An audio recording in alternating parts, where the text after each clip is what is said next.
Assalamualaikum warahmatullahi wabarakatuh. Semangat pagi Ananda Solih dan Solihah semua. Apa kabarnya hari ini, Nak? Alhamdulillah, pada hari ini kita semua masih diberikan kesempatan oleh Allah untuk bersama-sama belajar Sirah Nabawiyah. Ananda yang Solih dan Solihah, masih ingatkah kalian tentang yel-yel penyemangat belajar sirah kita? Mari kita ucapkan bersama-sama. Satu kata untuk Rasulullah, i'tiba. Dua kata untuk Rasulullah, uswatun hasanah. Tiga kata untuk Rasulullah, sallallahu alaihi wasallam. Empat kata untuk Rasulullah, pelajari sirahnya, jalankan sunnahnya.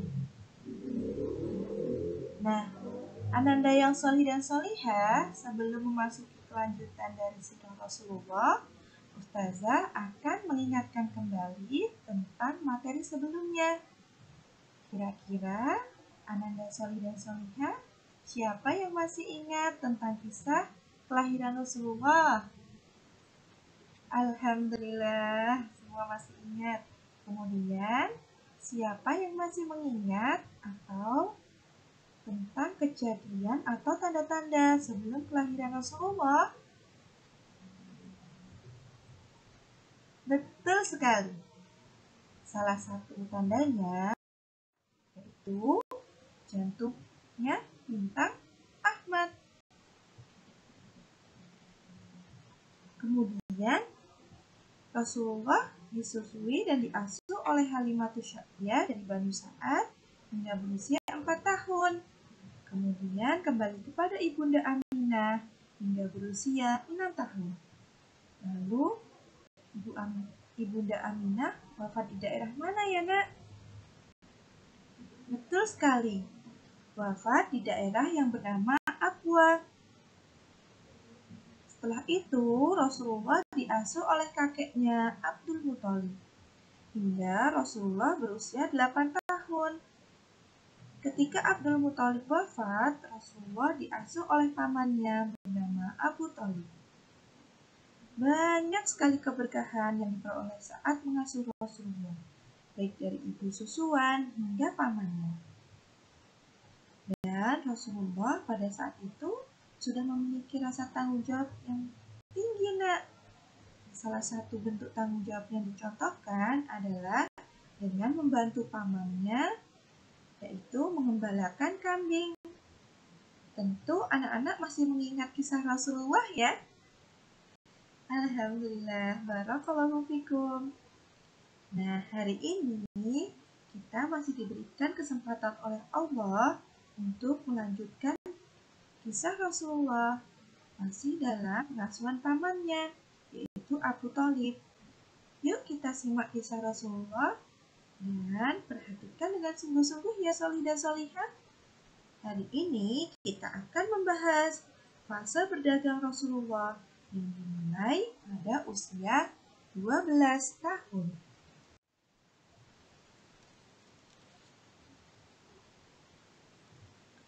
Anak-anakku yang solih dan solihah, Jazirah Arab adalah daerah yang tandus dan kering, sehingga sangat tidak mungkin memiliki sumber daya alam yang melimpah.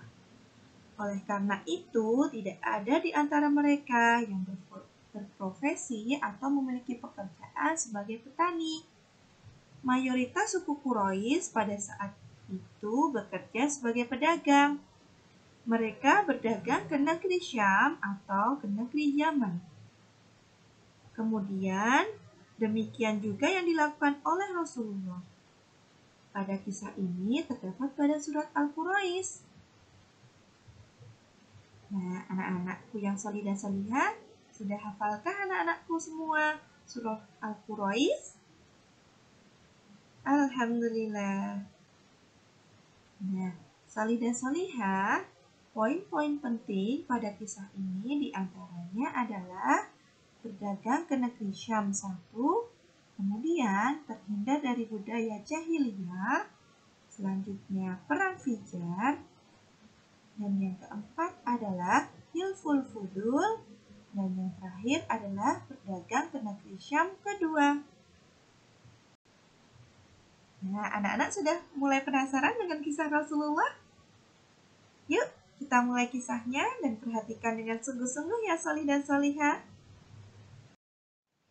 Anak-anakku yang solih dan solihah, Abu Thalib pergi berdagang dari Mekah ke Syam dengan mengajak Rasulullah yang saat itu berusia 12 tahun.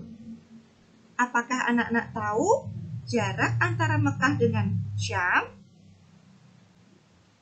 Baik, Ustazah akan beritahu ya nak. Jaraknya adalah sekitar 1.600 km. Jika diibaratkan seperti jarak antara Jakarta dengan Singapura. Masya Allah. Dalam usia yang masih muda, Rasulullah sudah berpergian ke luar negeri dan menempuh jarak yang sangat jauh. Abu Thalib dan Rasulullah menempuh perjalanan yang jauh dan terjal. Mereka berjalan dengan mengendarai unta, beriringan bersama para rombongan lainnya hingga tiba di suatu daerah bernama Busra. Mereka berhenti di bawah pohon yang rindang. Mereka beristirahat tidak jauh dari rumah seorang rohib atau pendeta yang dikenal dengan nama Bahiro, yang nama aslinya adalah Jurgis atau George.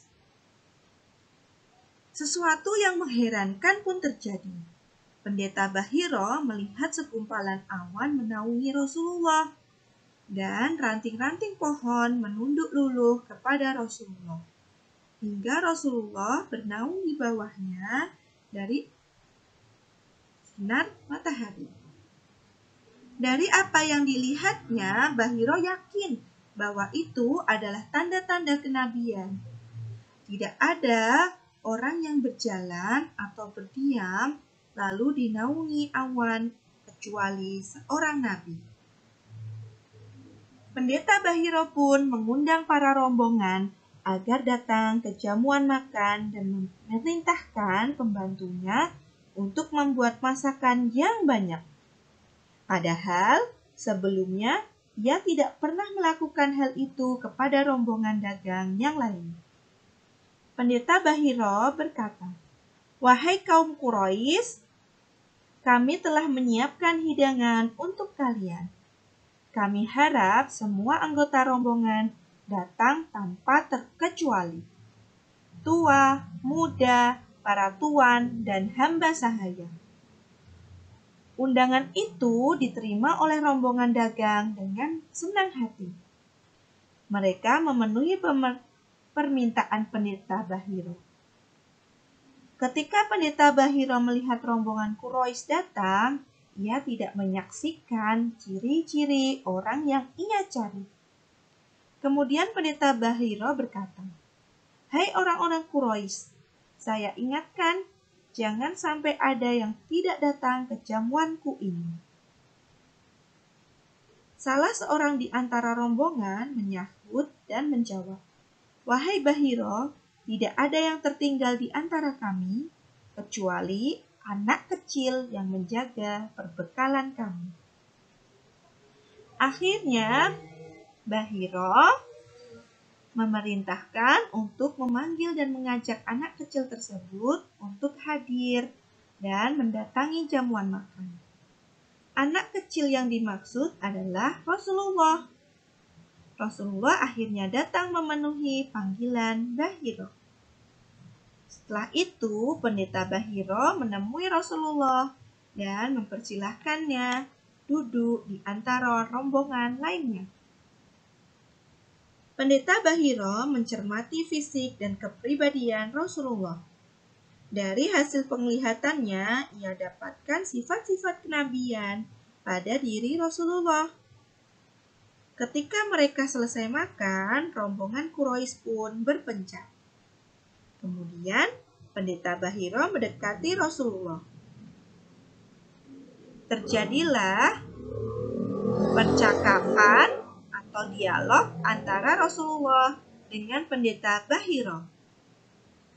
Pendeta Bahiro berkata, "Wahai anak muda, dengan menyebut Al-Lata dan Al-Uzza dan menanyakan kepadamu, dan engkau hendaknya menanyakan apa yang aku tanyakan kepadamu." Rasulullah kemudian menjawab, "Janganlah sekali-kali engkau bertanya tentang sesuatu pun kepadaku dengan menyebut Lata dan Uzza. Demi Allah, tidak ada yang sangat aku benci melebihi keduanya." Kemudian Pendeta Bahiro menanyakan banyak hal kepada Rasulullah tentang kondisi fisik, tidur beliau, postur tubuh beliau, hingga masalah-masalah lainnya. Rasulullah menjawab semua pertanyaan tersebut, sedangkan Bahiro selalu membenarkan pertanyaan yang ia ajukan kepada Rasulullah. Dari jawaban-jawaban itulah Bahiro yakin bahwa Rasulullah ialah seorang yang akan menjadi nabi di akhir zaman. Karena tanda-tanda kenabian itu telah dijelaskan dalam kitabnya. Bahiro kemudian berkata lagi, "Sesungguhnya aku dapat mengetahuinya melalui tanda kenabian yang terletak pada bagian bawah pundaknya yang berbentuk seperti apel. Sesungguhnya kami mengetahui berita ini dari kitab suci kami." Usai mengajukan beberapa pertanyaan, Pendeta Bahiro menemui Abu Thalib untuk menghilangkan rasa penasarannya. "Apa hubunganmu dengan anak itu?" kata Pendeta Bahiro. "Anakku," jawab Abu Thalib. "Tidak, dia bukan anakmu. Mustahil jika ayah anak itu masih hidup," sanggah Bahiro. "Ya, dia adalah anak saudaraku," jawab Abu Thalib. "Bagaimana keadaan ayahnya?" Abu Thalib menjawab lagi, "Ayahnya meninggal saat ia berada dalam kandungan ibunya." Kemudian Bahiro berkata lagi, "Engkau benar. Bergegaslah membawa keponakanmu ini kembali ke negerimu dan waspadalah terhadap orang-orang Yahudi. Demi Allah, andai mereka mengetahui apa yang aku ketahui dan mereka mendapati Muhammad, pasti mereka akan membunuhnya. Pulanglah ke negerimu. Kelak anak ini akan menjadi orang besar," kata Pendeta Bahiro. Setelah mendengarkan penjelasan Pendeta Bahiro itu dan menyelesaikan aktivitas dagangnya di Syam, Abu Thalib membawa pulang Rasulullah ke Mekah. Anak-anak, apa yang dikatakan Pendeta Bahiro ternyata benar. Sebagian ahli kitab berusaha membunuh Rasulullah seperti Zahir, Tamam, dan Daris. Mereka melihat pada diri Rasulullah seperti apa yang dilihat Pendeta Bahiro. Mereka berusaha mencari Rasulullah, namun Pendeta Bahiro melindungi Rasulullah dari mereka. Beliau mengingatkan mereka kepada Allah tentang beliau dan sifatnya yang dapat ditemukan pada kitab mereka. Meskipun mereka sepakat untuk membunuh Rasulullah, mereka tidak dapat mendekati beliau. Pendeta Bahiro tidak henti-hentinya menasihati sehingga mereka mengetahui kebenaran ucapan Pendeta Bahiro dan membatalkan niatnya untuk membunuh Rasulullah dan berpaling dari hadapan Pendeta Bahiro. Masya Allah, begitu menarik ya nak kisah Rasulullah di usianya yang masih 12 tahun. Tetap konsentrasi dan fokus ya anak-anakku yang solih dan solihah. Anak-anakku yang solih dan solihah, Rasulullah selalu berada dalam penjagaan dan perlindungan Allah Subhanahu wa Ta'ala. Allah melindungi Rasulullah dari kemusyrikan dan praktik jahiliyah dari kecil hingga dewasa. Rasulullah pernah berkata, "Wahai Khadijah, demi Allah, aku tidak akan pernah menyembah berhala Lata dan Uzza."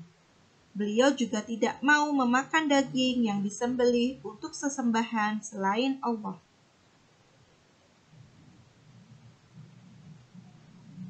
Kemudian, kisah sebagaimana Allah selalu menjaga Rasulullah selanjutnya yaitu Rasulullah bertutur pada masa kecilnya, dia bersama anak-anak kecil suku Quraisy dan berkata, "Pada masa kecilku, aku bersama anak-anak kecil suku Quraisy mengangkat batu untuk suatu permainan yang biasa dilakukan oleh anak-anak.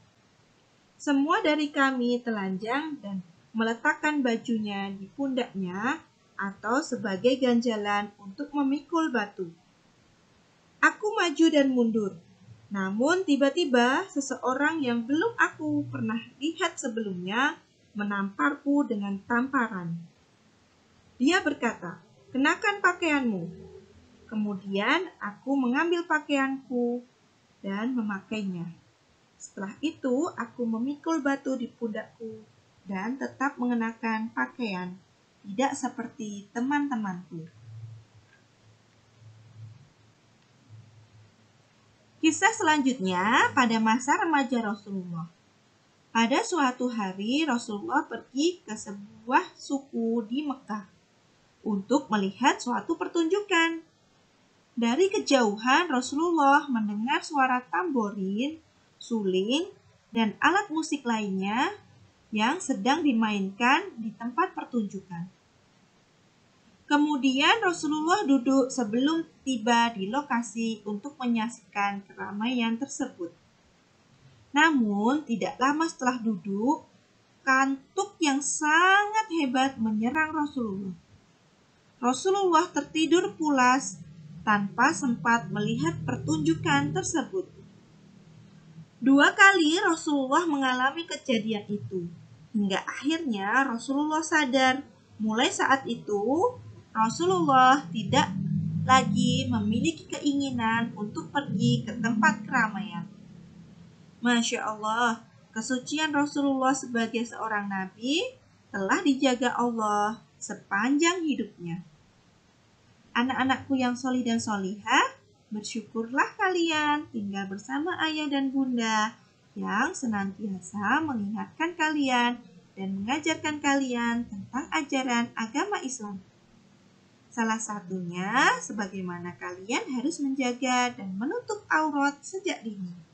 Terutama untuk para perempuan, harus belajar untuk selalu menutup aurat ya solih dan solihah.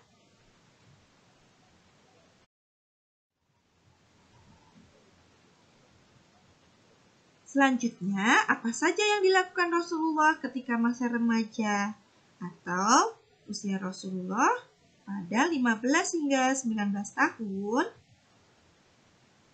Saat Rasulullah berusia 14 atau 15 tahun, terjadilah perang antara orang-orang Quraisy dan Kinanah melawan kabilah Qais Ailen, yang kemudian dikenal dengan Perang Fijar.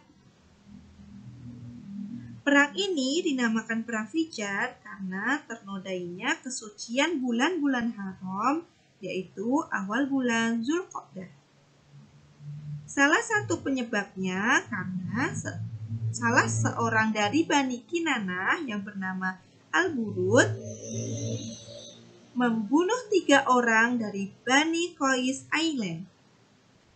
Kabar ini sampai ke pasar Ukas sehingga terjadilah ketegangan antara kedua kabilah itu. Peristiwa inilah yang memancing terjadinya Perang Fijar. Pada perang ini Rasulullah membantu pamannya dengan menyediakan anak panah. Di awal perang hari itu kabilah Qais meraih kemenangan. Namun pada pertengahan hari keadaan terbalik. Kabilah Quraisy dan Kinanah berhasil memenangkan kabilah Qais sebagai mana orang Quraisy.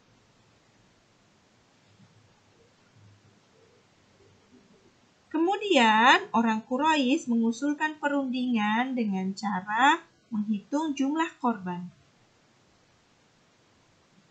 Pihak yang jumlah korbannya lebih banyak harus membayar diyat atau denda yang dibayar pula. Akhirnya mereka berdamai sesuai dengan persyaratan yang telah ditentukan. Masya Allah, menyenangkan sekali ya nak pada saat itu. Dan tentunya menegangkan dia solih dan solihah. Di usia Rasulullah yang sangat masih muda, Rasulullah sudah ikut berperang membantu pamannya.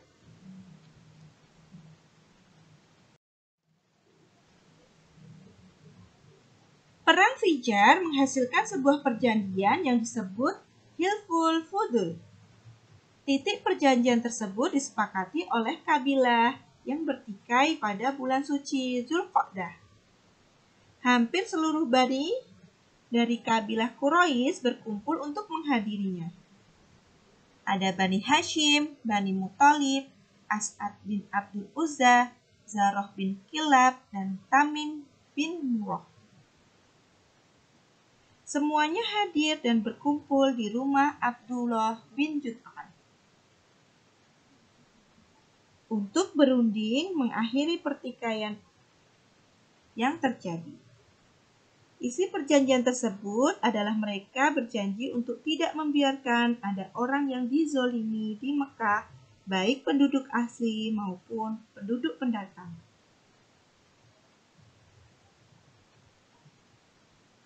Bila hal itu terjadi, mereka akan bergerak mendorongnya hingga orang yang dizolimi tersebut memperoleh haknya kembali. Rasulullah juga ikut menghadiri persekutuan tersebut yang memiliki tujuan untuk menghancurkan kezoliman yang merajalela dan mengibarkan bendera kebenaran. Persekutuan ini merupakan sebuah langkah yang membanggakan bagi orang-orang Arab. Selain juga sebagai batu pertama bagi perjuangan hak-hak asasi manusia di negeri Arab.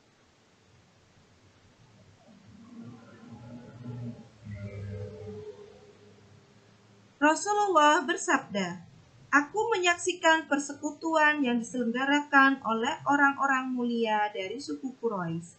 Aku hadir bersama pamanku, dan pada saat itu aku masih kecil. Sungguh, unta berwarna merah tidak aku sukai dibanding persekutuan itu." Itu artinya Rasulullah sangat senang memiliki kesempatan tersebut untuk mengikuti persekutuan itu. Sungguh menarik ya nak kisah dari Rasulullah.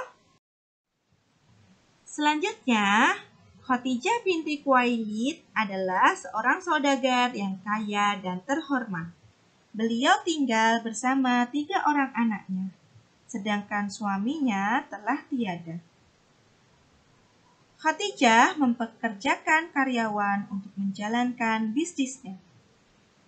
Ketika beliau mendengar berita tentang kejujuran Rasulullah dan kemuliaan akhlaknya, maka melalui karyawan yang bernama Maisyarah, dia menawarkan kepada beliau untuk membawa barang dagangannya ke negeri Syam.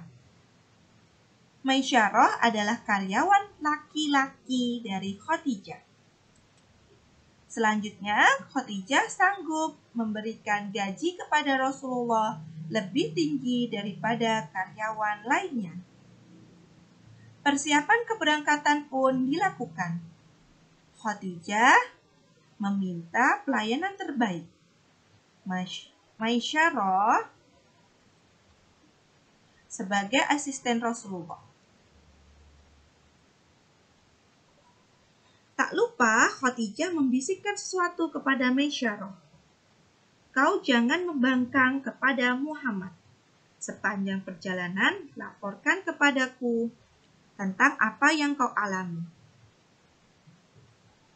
Tepat pada bulan ketiga, mereka tiba di Bushrah, tidak jauh dari Syam. Sebuah perayaan besar sedang berlangsung. Barang dagangan digelar oleh para musyafir di atas permadani. Rasulullah melepas lelah di bawah pohon besar tidak jauh dari sebuah kuil seorang pendeta yang bernama Natsuro. Tanpa sepengetahuan Rasulullah, seorang pendeta mengamati gerak-gerik beliau. Ia kemudian menghampiri Maisyarah. "Siapa yang berteduh di bawah pohon itu?" kata pendeta Natsuro. "Orang Quraisy dari Mekah," kata Maisyarah. "Tidak seorang pun berteduh di bawah pohon itu, melainkan dia seorang nabi," kata pendeta Natsuro. Maisyarah terkejut mendengarnya. Belum habis rasa terkejutnya, Natsuro kembali mengulanginya. Dia adalah nabi terakhir. Perasaan Maisyarah bercampur aduk. Gembira, senang, terkejut, dan gelisah. Sebuah rahasia besar berada di dalam genggamannya. Dia merasa beruntung dapat mendampingi seorang pemuda yang kelak menjadi nabi. Perjalanan pun dilanjutkan. Rasulullah dan kabilahnya tiba di Syam.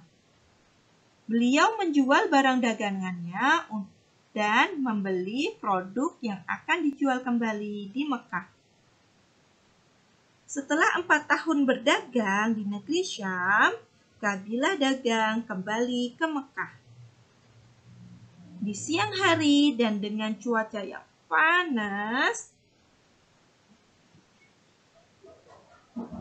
seperti dipanggang oleh sinar matahari, kulit kepala terasa seperti terbakar, kulit tubuh bercucuran keringat, mereka tidak kuasa menahan panggangan matahari.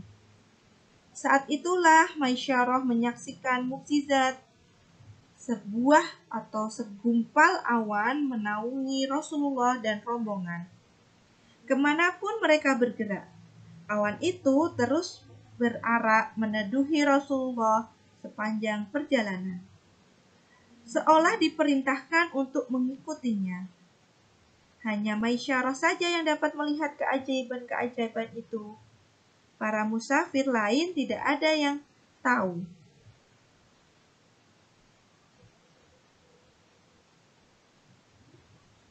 Kemudian hal itu membuat Maisyarah semakin yakin dengan apa yang diucapkan pendeta Natsuro, bahwa Muhammad adalah nabi terakhir. Setibanya dari Mekah, Rasulullah langsung menuju ke kediaman Khadijah. Sesampainya di sana, Rasulullah memberikan modal dan keuntungan berdagang kepada Khadijah. Rasulullah mendapat keuntungan lebih atas perniagaannya. Khadijah terlihat gembira dengan hasil usaha Rasulullah. Saat itulah Maisyarah menceritakan kepada Khadijah beragam peristiwa saat mendampingi Rasulullah berdagang. Maisyarah mengisahkan pertemuannya dengan seorang pendeta dan apa yang dikatakan oleh pendeta tersebut. Dan Maisyarah juga menceritakan tentang awan yang menaungi Rasulullah selama dalam perjalanan. Khadijah mendengarkannya dengan penuh perhatian, seolah tak ingin melewatkan sedikit pun informasi tentang Rasulullah. Masya Allah, begitu menarik kisah Rasulullah ya anak-anak. Alhamdulillah, kita telah sampai di penghujung cerita atau di penghujung materi. Dalam kisah Rasulullah, banyak sekali hikmah atau ibrah serta teladan yang dapat kita terapkan sehari-hari di kehidupan kita. Salah satunya adalah Rasulullah tumbuh menjadi pribadi yang dipercaya, mandiri, sopan, percaya diri, amanah, jujur, sehat dan kuat, pemberani, tidak sombong, dan ibrah selanjutnya yaitu Sejak kecil, belajarlah berkata yang jujur sehingga akan selalu dipercaya orang, sebagaimana Rasulullah dipercaya oleh semua orang, termasuk lawannya. Yang kedua yaitu mandiri. Tidak menyerah pada keadaan dan tidak mudah tergantung pada orang lain. Sebagaimana Rasulullah ketika tinggal bersama keluarga pamannya Abu Thalib, demikian juga dengan firman Allah yang artinya, sesungguhnya Allah tidak mengubah keadaan suatu kaum sehingga mereka mengubah keadaan yang ada pada diri mereka sendiri. Surat Ar-Ra'd ayat 11. Yang ketiga yaitu sopan. Merupakan salah satu sikap yang dicontohkan oleh Rasulullah dalam bergaul kepada siapa saja, baik kepada yang muda maupun yang tua, budak maupun majikan. Selanjutnya, Rasulullah di Perang Fijar menunjukkan bahwa beliau adalah anak yang pemberani, satria dan pantang mundur sehingga harus menjadi rujukan atau teladan buat kita semua. Tidak sombong terhadap teman yang tidak memiliki kelengkapan anggota keluarga, bersikap santun akan menjadi pribadi yang santun dan lembut pula. Sesungguhnya keadilan adalah sebuah perilaku yang mutlak atau harus ditegakkan, sebagaimana keadaan di mana Rasulullah berada pada perjanjian Iful Fudul agar menolong orang yang terzalimi. Dan yang terakhir, Rasulullah pada saat pergi berdagang untuk kedua kalinya ke Syam menunjukkan bahwa amanah dan jujur adalah kriteria utama untuk menjadi pembisnis yang sukses. Karena para pedagang yang jujur akan bersama dengan para syuhada dan para nabi. Masya Allah. Semoga kita dapat mencontoh setiap contoh yang telah dicontohkan Rasulullah ya anak-anakku yang salih dan salihah. Barakallahu fikum. Anak-anakku yang salih dan salihah, alhamdulillah. Pada hari ini kita telah menyelesaikan kisah Rasulullah di fase berdagang. Sungguh menarik ya anak-anak. Tunggu kisah selanjutnya agar menambah kecintaan kita terhadap Rasulullah. Sebelum Ustazah tutup, kita ulangi yel-yel kita bersama-sama ya nak. 1 kata untuk Rasulullah, i'tiba. 2 kata untuk Rasulullah, uswatun hasanah. 3 kata untuk Rasulullah Sallallahu Alaihi Wasallam. 4 kata untuk Rasulullah, pelajari sirahnya, jalankan sunnahnya.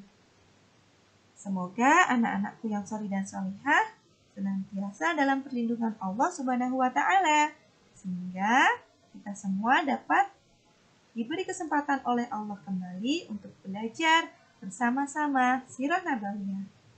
Ustazah akhiri. Wassalamualaikum warahmatullahi wabarakatuh.